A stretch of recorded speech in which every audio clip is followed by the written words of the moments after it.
नमस्कार, आप देख रहे हैं बहस बिहार की। आज की बहस सरकार के शिकंजे से मंदिरों को मुक्ति कब मिलेगी, इस सवाल के साथ है।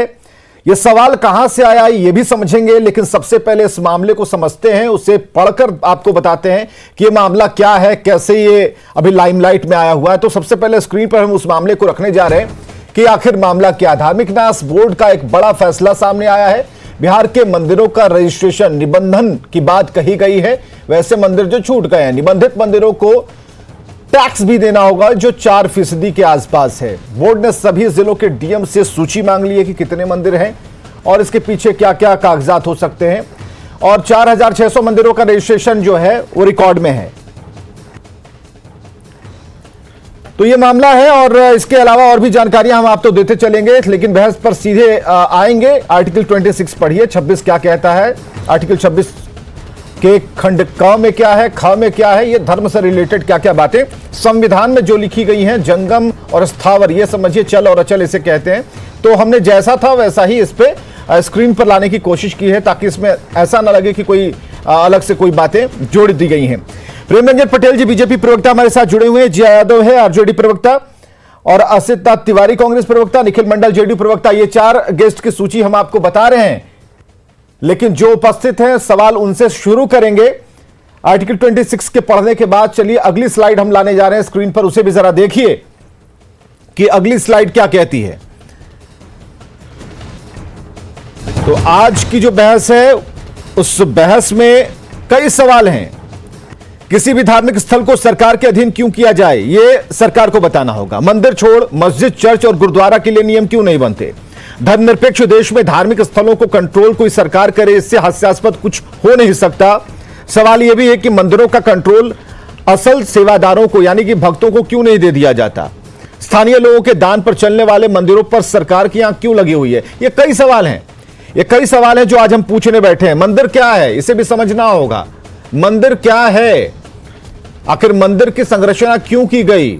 आदिकाल से ये एक ऐसा पवित्र स्थान जहां पर सभी लोग जुटते हैं और पॉजिटिव एनर्जी के साथ यानी कि सकारात्मक ऊर्जा के साथ वहां पर कुछ चीजें शेयर करते हैं, कुछ चीजें पाते हैं, कुछ देते हैं।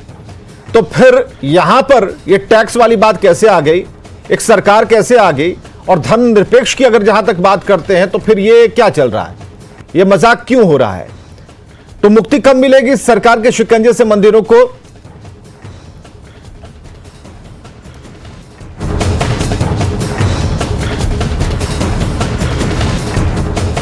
चलिए फिलहाल हमारे साथ 3 मेहमान जुड़ चुके हैं। असित नाथ तिवारी कांग्रेस से जुड़े हैं, जिया यादव जी आरजेडी प्रवक्ता हमारे साथ हैं, प्रेम रंजन पटेल बीजेपी प्रवक्ता हमारे साथ हैं। यानी कि डबल इंजन कहा जाता है, उसमें एक इंजन तो है, दूसरे इंजन को हमने बुलावा भेज रखा। निखिल मंडल आते होंगे, जेडीयू प्रवक्ता हमारे साथ। और चलिए सीधे बात शुरू करते हैं। प्रेम रंजन पटेल जी, क्यों सरकार के शिकंजे से मंदिरों को मुक्त कर दिया जाता, क्यों नहीं कर दिया जाता है, कर देना चाहिए, तर्क क्या है आपका।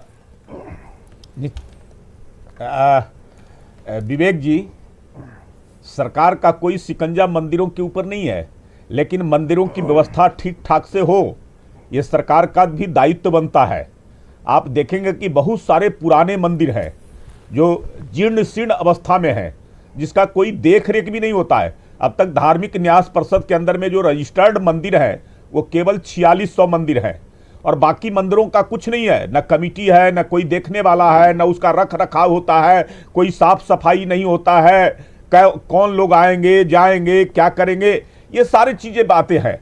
तो इसलिए यह आवश्यक है कि धार्मिक न्यास परिषद ने कहा है, जिलाधिकारी को पत्र लिखा है और उसके माध्यम से सभी मंदिरों की संख्या को बताया है। वो पूरा बताया है कि कहा है कि हमको आप सूची बना के दीजिए, सार्वजनिक और निजी मंदिरें हैं, कोई लिस्ट भी अगर ये पता है, हमें तो नहीं पता है। 4600 मंदिरों की जहां तक आपने बात की, तो 4600 में अगर हम 100 मंदिरों के नाम अगर ले दनादन तरीके से स्क्रीन पर, तो ऐसा लगेगा दर्शकों को कि हमें भी कुछ जानकारी है। तो कितने ऐसे मंदिर हैं जो कि इस परिषद के अंडर में काम कर रहे हैं, या फिर वहां एक ट्रांसपेरेंसी बढ़ती जा रही है, पारदर्शिता है। तो कैसे कितने ऐसे मंदिर हैं, नाम अगर हम गिन पाए स्क्रीन पर तो ज्यादा बेहतर होगा। प्रेम रंजन जी देखिए, नहीं 4600 जो मंदिरें हैं, उन मंदिरों में जो बड़े बड़े मंदिर हैं, बहुत लोग जानते हैं, बहुत लोग नहीं जानते हैं, जो धार्मिक न्यास परिषद से निबंधित हैं। धार्मिक न्यास परिषद उनकी समितियां बनाती है, वहां काम करती है समिति, और उसका देखरेख होता है। जो पैसे आते हैं, जो चढ़ावा आता है, आमदनी आता है, तो उसका रख रखाव होता है, उसकी साफ सफाई होती है, व्यवस्थाएं होती है। लोग जो श्रद्धालु आते हैं, पूजा पाठ करने वाले लोग आते हैं, उनके लिए सारी व्यवस्थाएं वहां वो कमिटियां करती है, उस प्रकार का व्यवस्था वो करते हैं। या उनका जो ऐसे और भी विस्तार अगर मंदिरों को देना है, मंदिरों का रंग रोगन करना हो या अन्य चीजें करना हो, तो वो सारे चीज, उनका धार्मिक अनुष्ठान, धार्मिक कार्यक्रम, ये सारे करते हैं। लेकिन जिन मंदिरों का निबंधन नहीं है, जिन मंदिरों का कोई देखरेख नहीं करता है, जो मंदिर किसी से अछूता कोई जो ऐसे है, अब वहां कोई देखने वाला नहीं है, कौन जा रहा है, पशु पक्षी जा रहे हैं, कौन जा रहा है, गंदगी रहती है, और धार्मिक स्थल है जहां लोगों का आस्था का केंद्र है, और वहां इस प्रकार का अगर आप व्यवस्था, आपने कहा कि ये आस्था का केंद्र है, तो सबके समायोजन से ये चीजें चल रही है ना, सभी के। देखिए, नहीं ठीक है, मंदिर को तो हमने वो जगह बनाया ना, हमने भगवान को स्थापित किया। 10 लोग हों या 100 लोग हों या 1 करोड़ लोग हों, सभी लोग आस्था के साथ उस जगह पर जाते हैं, सकारात्मक ऊर्जा के साथ, कुछ लेने और कुछ बांटने, सभी चीजें पॉजिटिव होती हैं। तो ऐसे में तो हम ख्याल रख रहे हैं ना मंदिर का कि भाई वहां गंदगी ना हो। आपने देखा है कभी कि कोई थूकता है? हाँ, ये जरूर चीजें बाहर लिखी होती है, यत्र तत्र ना थूकें, यहां पर मूत्र त्याग ना करें, ऐसी चीजें बाहर लिखी होती हैं। लेकिन सबकी समझदारी इतनी तो है ही ना, सभी जागरूक तो हैं। और जहां तक व्यवस्था का सवाल है, आप समझिए ना कि घर में सत्यनारायण स्वामी की कथा है, तो पर्सनली तो हम बुलाते हैं ना, और कोई एक व्यक्ति अगर मंदिर में बैठकर सभी के संकल्प को लेकर भगवान से 2-4 चिट्ठियां इधर से उधर कर रहा है, ये कहां तक सही है? सब अपनी मांगेंगे भगवान से, कोई तो है जो देगा, अलग अलग देगा। निश्चित तौर पे भगवान के प्रति सबों की आस्था है, और सब लोग जो है से उनकी आराधना करते हैं, पूजा करते हैं, कुछ ना कुछ जो है से उनसे अगर मन में जो है से जाते हैं मंदिरों के अंदर में, तो कुछ ना कुछ अपने ऊपर विश्वास रख करके, उनके ऊपर भी विश्वास है, और उनको ये लगता है। तो आप बताइए कि किस पर विश्वास नहीं है जिसके चलते आप चाहते हैं कि ये हाथ से ना छूटे? कौन सी ऐसी व्यवस्था है? ये आर्थिक वाली व्यवस्था है, पैसे वाली व्यवस्था है, कौन सी व्यवस्था है? एक शक्ति है ये। हाँ, एक बार और हम चाहेंगे, ये कौन सी व्यवस्था को काबू में रखना चाहते हैं? ये पैसे वाली व्यवस्था है कि कितना आ रहा है, कितना जा रहा है, और आ रहा है तो फिर और लोगों पर क्यों? क्योंकि बाकी जो हिंदू हैं, जो सनातन को मानते हैं, मंदिर और इसमें भरोसा रखते हैं ईश्वर पर, उनका ये कहना है कि तो फिर नियम सबके लिए कर दीजिए भाई, इसमें हमारे लिए नियम क्यों किया है? इसका पैसे से मतलब नहीं है। सरकार कोई जो है उस पर टैक्स नहीं लगाना चाहती है, सरकार को कोई उससे मंदिरों से नहीं है। 4% वाली बात क्या है? ये टैक्स नहीं लगाना चाहती है। असिता तिवारी कांग्रेस प्रवक्ता हमारे साथ है, रुक जाइए प्रेम रंजन जी।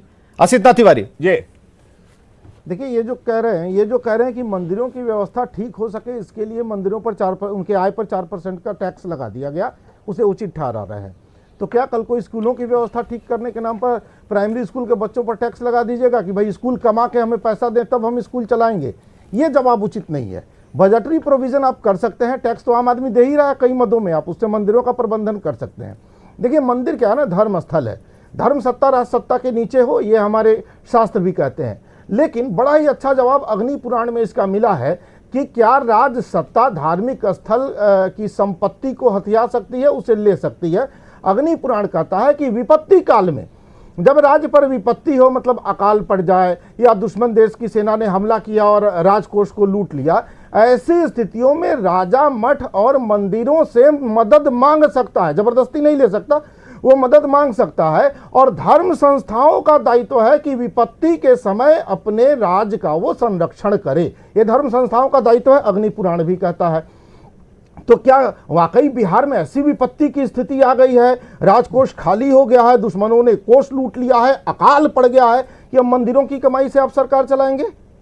क्या स्थिति हो गई है? अगर ये स्थिति नहीं है तो ये फैसला शास्त्रों के खिलाफ है, धर्म विरुद्ध है। अग्नि पुराण में स्पष्ट जवाब है, मतलब ये सरकार हिंदू धर्म के शास्त्रों को नहीं मानती है और उसके धार्मिक ग्रंथों के विपरीत ये फैसला लागू करना चाहती है। स्पष्ट जवाब है। विवेक जी। प्रेम रंजन जी,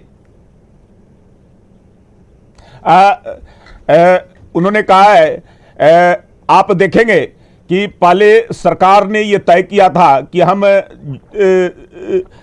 मंदिरों का हम जो भी मंदिर हैं जीर्ण शीर्ण अवस्था में हैं या उनकी भूमि है, उनका जमीन है, ऐसे जो ऐसे उनका घेराबंदी करने का काम करेंगे। पहले कब्रिस्तानों का सरकार ने कराया, उसके कारण बहुत सारे विवाद होते थे, बहुत सारे। तो पूछ रहे हैं ना, प्रकार का कोई टैक्स सरकार ने नहीं लगाया, कोई अपने बजटीय प्रावधान लेकर करके और कब्रिस्तानों की घेराबंदी सरकार ने कराया। इसी तरह से मंदिरों के भी कह दिया भाई, असिता तिवारी ने क्या कहा आपसे? वही पुरानों के लिए कोई आपदा तो नहीं है ना, खजाना खाली नहीं है ना, तो फिर ऐसा क्यों कर रहे हैं आप? विवेक जी, हाँ। कोई सरकार का ये टैक्स नहीं है। अगर कुछ जो ऐसे धार्मिक न्यास परिषद ने अगर कहा है कि कुछ अगर मंदिरों की आमदनी होती है और कुछ उसका पार्ट लेते हैं, तो धार्मिक न्यास परिषद स्वयं अपने से तय करता है। धार्मिक न्यास परिषद भी एक संगठन है, संस्था है, और धार्मिक न्यास परिषद इस काम को करता है। मंदिरों के असिता तिवारी जी और प्रेम रंजन पटेल जी को जरा स्क्रीन पर लाइए। मंदिरों का ये यहाँ पर नहीं, प्रेम रंजन पटेल जी, जो सवाल किया गया कांग्रेस की तरफ से उसका सीधा जवाब है। अब शास्त्रों को आप नहीं मान रहे, पुराणों को नहीं मान रहे, आप काम करते हैं, आप क्लियर कीजिए, स्टैंड क्लियर कीजिए। मैं आपकी सरकार की कदम का अब स्वागत करता हूं। पुरानों की बात करेंगे या पुरानों के विपरीत ये चलेंगे?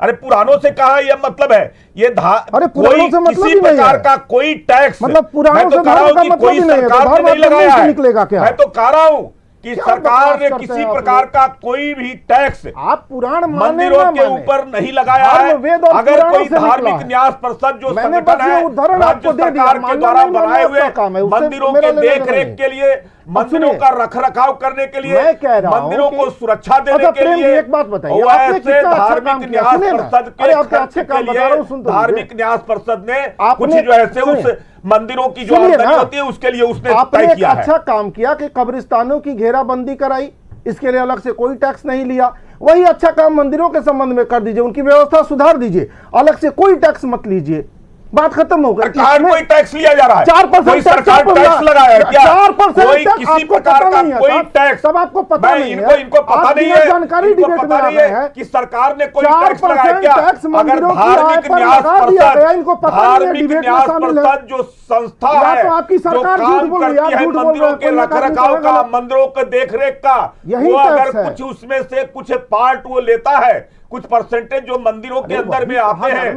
चढ़ावा आते हैं, आमदनी आते हैं, कुछ लोग देते हैं, उसमें उसमें से अगर कोई पार्ट लेता है तो यही इसमें तो कौन टैक्स सा है, हर्ज टैक्स और क्या है? होता इसमें है? सरकार का कहा जो ऐसे कोई है कि सरकार उससे मतलब कोई आमदनी धार्मिक कर रही न्यास है? परिषद सरकार से ऊपर हो अरे, गई है। ये जो सरकार मन में क्या आ रहा है, करती है? धार्मिक न्यास परिषद धार्मिक तय कर न्यास देगा। परिषद को वही जिम्मेवारी दी जो गई है। मन में आएगा, धार्मिक न्यास परिषद कर को देगा। जिम्मेवारी दी गई सरकार- है हाँ, तो वो जिम्मेवारी धार्मिक सरकार स्थलों ने का, दी है। मंदिरों का देख रेख करने का, सरकार उनकी की संस्था समितियां है बनाने धार्मिक का, न्यास परिषद। उनके रख रखाव का, कल को जीर्ण कहिएगा शीर्ण जो इनकम अवस्था टैक्स है उसका डिपार्टमेंट ने इनकम बढ़िया टैक्स से ले सही लिया, तरीके इसमें से सरकार उसका कहाँ है? देखभाल हो सके। ये धार्मिक न्यास परिषद, धार्मिक न्यास परिषद इसी काम के लिए ये है। तो वही अरे जवाब है कि मंदिरों को इनकम कोई टैक्स देखने वाला नहीं डिपार्टमेंट ने इनकम टैक्स है। लिया, इसमें सरकार कहाँ है? विवेक जी, सेल्स मैं टैक्स आपको डिपार्टमेंट बता ने देता हूं, सेल्स टैक्स केवल लिया, इसमें पटना सरकार शहर के अंदर कहाँ में है? ऐसे क्या मजाक है भाई? ये तो मजाक ऐसे है, पता सैकड़ों नहीं मंदिर है, प्रेम रंजन जी, उनका पानी कोई पी लीजिए। देखने वाला नहीं नहीं, है। ये सच्चाई पूरे है। ठीक है, मंदिरों के अंदर में कहीं कोई असिता तिवारी एक मिनट खा हुआ रुकिएगा। है, निखिल मंडल जी कहीं जो कुत्ते सो रहे सरकार के हैं, दूसरे कहीं इंजन है कोई जो उनसे ही ऐसे बात आता करते हैं। है। निखिल मंडल और जी, ऐसा एक 4% वाली बात को व्यक्ति है, प्रेम रंजन जो पटेल जी कह रहे हैं कि वो मंदिरों किसी को तरह का जाकर कोई के टैक्स उनका नहीं रंग-रोगन है। मैंने हमें जरा ये बताया, बताइए, किसी 4600 मंदिरों का जिक्र होता है, कि 46 नाम भी जुबान पर नहीं है, तो जिन मंदिरों के बारे में, उनके अस्तित्व के बारे में हमें ही पता नहीं है, तब तो हम मुक्ति का दरवाजा तो हम चाहेंगे ना कि सरकार के शिकंजे से मंदिरों को मुक्ति मिल जाए। ये सवाल किनसे था आपका? निखिल मंडल जी। निखिल, आपकी आवाज नहीं आई, फिर से दोहराएंगे? निखिल मंडल जी, हम तो चाह रहे हैं ना, अगर 4600 मंदिर हैं, वहां पर स्थिति बहुत खराब है और ऐसे लोग लिस्ट, कई ऐसे मंदिर हैं जो कि लिस्ट से बाहर हैं। आप चाह रहे हैं कि ठीक है एक ट्रांसपेरेंसी रहे, लेकिन उसका एक आधार भी तो सही तरीके से होना चाहिए। अब जिनके घर में मंदिर है, उनकी में दर्शन करने के लिए लोगों की अगर आस्था है, लोग जा रहे हैं, वहां भी 4% दीजिए उसका माई पर। ठीक है, हम ये कह रहे हैं, लोग ये पूछ रहे हैं, खासकर सनातन को मानने वाले ये पूछ रहे हैं कि भाई सबके लिए नियम बराबर क्यों नहीं कर दे रहे हैं? बाकी लोग से तो आप लेते नहीं है, और हमारे टैक्स का क्या है कि सभी हम ही पर खर्च कीजिएगा, मंदिर प्रबंधन पर खर्च कीजिएगा, मंदिर की व्यवस्थाओं पर खर्च कीजिएगा। क्या एक व्यक्ति क्या सभी लोगों का ठेका लेकर बैठा है क्या कि वो भगवान से लिंक है और हमने कह दिया कि भाई हमने संकल्प आपको दिया, आप भगवान से हमारी बात करवा दीजिए? ऐसा क्यों नहीं मुक्त कर दिया जाए इन मंदिरों को? नहीं, किसी एक व्यक्ति की बात नहीं है, ये तो एक कमेटी की बात है और उसके अधीन शुरुआती दौर से उसके अधीन ये देख रहे कि प्रोविजन पहले से बनी हुई है, उसी प्रोविजन को आगे बढ़ाते हुए अगर इस तरह के प्रावधान बनाए गए हैं तो मुझे लगता है इस पे कोई अन्य धन से जोड़ने का मसला ये बनना ही नहीं चाहिए। अगर मंदिरों के रखरखाव या ऐसी स्थिति देखी जा रही है कि बहुत से मंदिर ऐसे हैं जिसकी स्थिति अच्छी नहीं है, उसे और बेहतर बनाया जा सकता है और उन्हीं के तहत लिए गए पैसे को उन्हीं पे खर्च किया जाता है, तो इसमें बहुत बड़ा बवाल होने का कोई मसला बनता नहीं है। फिर भी अगर अन्य धर्म से जोड़ते हैं तो ये उनका अलग विषय होगा, लेकिन ये टोटली अलग एक धार्मिक न्यास बोर्ड का ये फैसला है जो कि ये शुरुआती दौर से ही इसी चीज के लिए वो लोग काम ही करते हैं कि किस तरह से और बेहतर किया जाए मंदिरों के। हमारे साइड भी अगर आप आएंगे तो फिर रास्ते पर लाना होगा ना, हम ही लोग को लाना होगा। अब निखिल मंडल जी, आप भी मंदिर जाते हैं, हम भी मंदिर जा रहे हैं, लेकिन वहां पर जा रहे हैं अपनी आस्था के लिए, किसी के एक के कब्जे के लिए थोड़ी जा रहे हैं। भगवान को उसी दृष्टि से हम भी देखेंगे, आप भी देखेंगे। नहीं,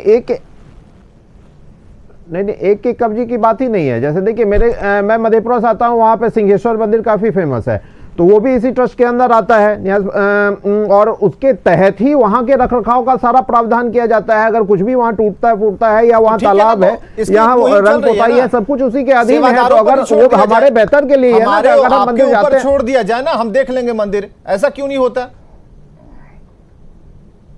नहीं, ऐसा थोड़ी होता है। कुछ भी किसी पर्टिकुलर व्यक्ति के पे क्यों छोड़ देंगे? उससे तो बेहतर प्रोविजन है ना कि आप एक कमेटी बना के तो फिर डर किस बात का है? तो पूछा जा रहा है, डर किस बात का है? कौन से ऐसी हेरा फेरी हो जाएगी निखिल मंडल जी?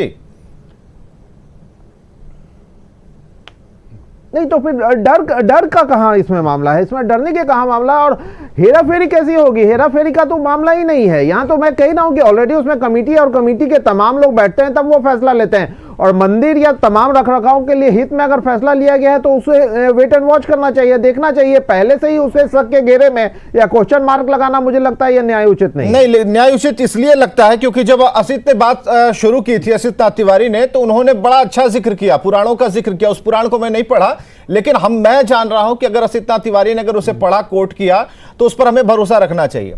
तो जिस पुराण को उन्होंने कोट करते हुए इस बात को कहा, या फिर आप 1817 से लेके 1959 तक को अगर आप इतिहास को देखेंगे, जिस पर कई डिबेट हो चुके हैं, तो सब जगह यही है कि जो सेवादार हैं, जो भक्त हैं, उनको ही सुपुर्द कर दिया जाए।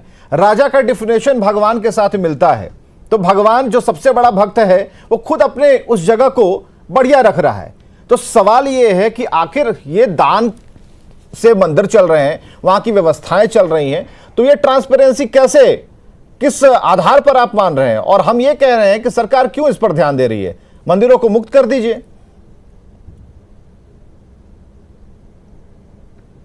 नहीं तो अगर बेहतर प्रोविजन बन रहा है तो इसमें मुझे नहीं समझ नहीं आ रहा कि इस पे सवाल क्यों उठ रहे हैं।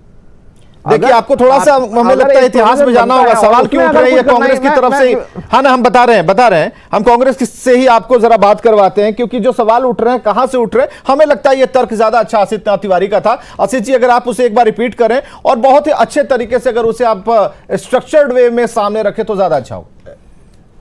विवेक जी देखिए, मैंने एक ही बात कही कि बड़ा ही अच्छा काम किया इनकी सरकार ने, और मैं विपक्ष में होकर भी उसकी तारीफ कर रहा हूं कि कब्रिस्तानों की घेराबंदी की गई। लेकिन क्या इसके लिए अलग से कोई टैक्स लिया गया? नहीं लिया गया। मैं कह रहा हूं कि मंदिरों की व्यवस्था के लिए 4% टैक्स क्यों? सरकार क्यों टैक्स लेगी धार्मिक संस्थानों से? भाई, धार्मिक संस्थान के आय व्यय का ब्यौरा ठीक है, आपने एक संस्था बना दी, वो आय व्यय का ब्यौरा ले कि वहां गड़बड़ी ना हो, लेकिन उसमें से सरकार टैक्स क्यों लेगी? जब हमने खूब सफलतापूर्वक कब्रिस्तान बनवा दिए हैं तो हम सफलतापूर्वक मंदिरों की व्यवस्था भी करवा सकते हैं। बजटरी प्रोविजन अगर कब्रिस्तान के लिए कर सकते हैं तो मंदिरों की व्यवस्था के लिए भी कर सकते हैं, और ये बेहतर होगा। ये धार्मिक एकता की दृष्टि से भी बेहतर होगा कि देखो, हमसे बिना टैक्स लिए काम किया और आपसे भी बिना टैक्स लिए। चलिए निखिल मंडल जी, बात कहां है आप समझ में आई होगी। बिना टैक्स लेंगे काम करेंगे। विवेक जी हाँ, आप देखेंगे जरा, आप पहले के इतिहास में जाइए। हाँ। पटना का महावीर मंदिर है, ठीक है। और पहले वहां की जो व्यवस्थाएं थी वो केवल एक व्यक्ति या वहां के महंत होते थे या जो भी होते थे वो देखते थे। वहां जो आमदनियां आती थी और जो पैसे चढ़ावे के आते थे उसका कोई हिसाब किताब नहीं होता था। लेकिन किशोर कुणाल जी ने वहां एक समितियां बनाने का काम किया, उसका देख रेख वो अपने अंदर में किया और सारे पैसे का हिसाब किताब उन्होंने ठीक ठाक किया। और उस पैसे की जो चढ़ावे आते थे उसकी आमदनी से आज पटना के अंदर में कई, और केवल पटना ही नहीं राज्य के अंदर में कई अस्पताल, कई ऐसे जो ऐसे संस्थान चल रहे हैं जिसका लाभ हमारे राज्य के वासियों को मिल रहा है, कोई सरकार का नहीं जो ऐसे किसी प्रकार का। तो आप इसमें आरजेडी का क्या तर्क है? ठीक है, ये तर्क आरजेडी की तरफ चलते हैं। आरजेडी यादव हमारे साथ हैं, आरजेडी के प्रवक्ता। आरजेडी से यादव किया जाए, रख रखाव अच्छे तरीके से किया जाए, जो पैसे आते हैं, आमदनी आते हैं, चढ़ावा, ये 4% वाली बात अभी तक खत्म नहीं हो रही है, इसलिए सवाल हो रहे हैं। अरे कोई 4% वाली बात क्यों हो रही है? आप गलत इंटरप्रेट कर रहे हैं, गलत इंटरप्रेट कर रहे हैं आशीष तिवारी जी। कांग्रेस कभी मंदिरों पर ध्यान नहीं दिया। ले रहा है ये 4% टैक्स अगर सरकार नहीं ले रही है तो क्या बिहार में सरकार कांग्रेस कभी मंदिरों के रखरखाव, मंदिरों के विकास पर ध्यान नहीं दिया। अगर हमारी सरकार मंदिरों के रखरखाव और विकास का काम कर रही है और उसकी देखरेख करने वाली अगर संस्था धार्मिक व्यास प्रसाद अपने खर्चे के लिए अगर उस आमदनी का कोई छोटा सा पार्ट ले रहा है, इससे कौन सी आपत्ति है? ये आपत्ति करने का चलिए, आप प्रेम रंजन पटेल लाइन पे आ रहे हैं। चलिए, आप लाइन पे आए हैं। नहीं, ठीक है, आप समझ में बात मुझे आ रही है। अजय यादव अपना पक्ष रखें। इनको नहीं लगता। अजय यादव अपना पक्ष रखें। आस्था का जो स्थल है, अजय यादव जी, प्रेम रंजन जी, रुकिए। आशीष जी जरा रुक जाइए। आशीष नाथ जी, वहाँ का माहौल अच्छा हो, ये नहीं चाहते। आशीष जी, इनको लग रहा है कि हमारा जो हमको जाकर मंदिरों के प्रति प्रेम रंजन जी 1 मिनट से जोड़ करके देख रहे हैं। प्रेम रंजन जी 1 मिनट खड़े कर रहे हैं। आशा जी 1 मिनट। हाँ, अजय यादव जी। देखिए विवेक जी, मंदिरों पे 4% टैक्स जो सरकार नया एक सिस्टम नियम बना रही है, ये सरासर गलत है। लोग कैंपस में मंदिर बना रहे हैं, छत पे मंदिर बना रहे हैं, श्रद्धा से बना रहे हैं, शांति के लिए बना रहे हैं, और उस पर भी अब टैक्स थोप रहे हैं।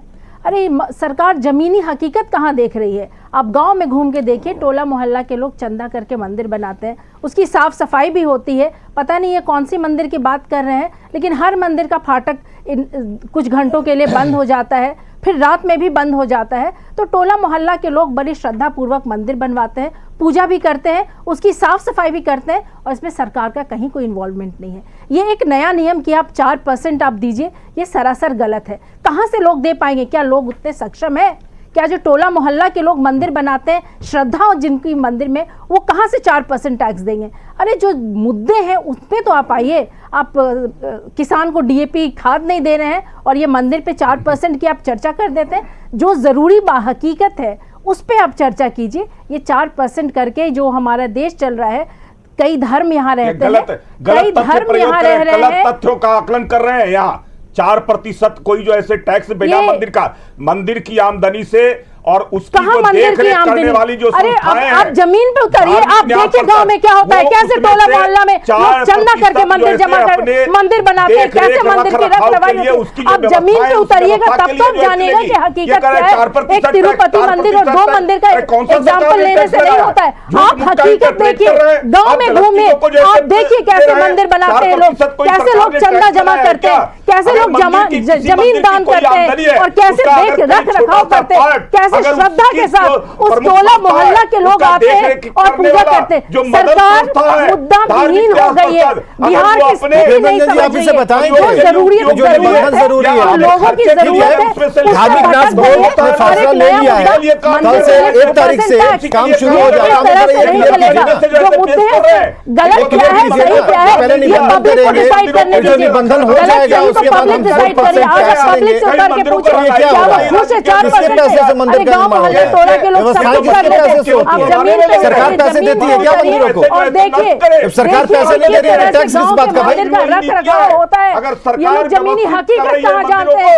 ये तो हवाई वाली सरकार है। चलिए, बहुत बहुत शुक्रिया हमारे साथ आने के लिए, इस डिबेट में हिस्सा लेने के लिए। बहस लगातार जारी है क्योंकि आज से बहस शुरू हुई। अब ये देखना है कि कितने ऐसे मंदिर हैं जिन्हें निबंधन के दायरे में आना होगा, उनका चुनाव कैसे होगा, ट्रांसपेरेंसी की बात की जा रही है, उस मंदिर की कमाई कितनी है, लोग कितने संख्या में दर्शन के लिए जा रहे हैं। तो ये सारी चीजें हकीकत जानने के बाद फिर उनका निबंधन होगा और निबंधन के बाद 4% वाला जो फॉर्मूला है वो लगाया जाएगा। तो ये जरा देखना होगा, क्योंकि आवाजें पूरे देश से उठने लगी हैं। साउथ से तो आवाजें आ ही रही थी, अब इधर से भी आवाजें उठनी शुरू हो गई हैं। एक बड़ी खबर आ रही है कि विधानसभा परिसर में शराब मिलने का, इसमें डीजीपी एसके सिंघल का एक बड़ा बयान आया है। बोतल मिलने वाली जगह पर सीसीटीवी नहीं है, मामले की जांच की जा रही है। मुख्य सचिव ने कहा है कि मामले को देखा जा रहा और इसके पीछे कुछ मकसद भी हो सकता है।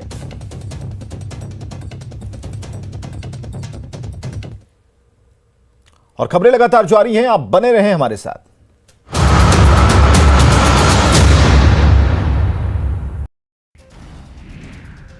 धनबाद के गोविंदपुर में सड़क हादसे में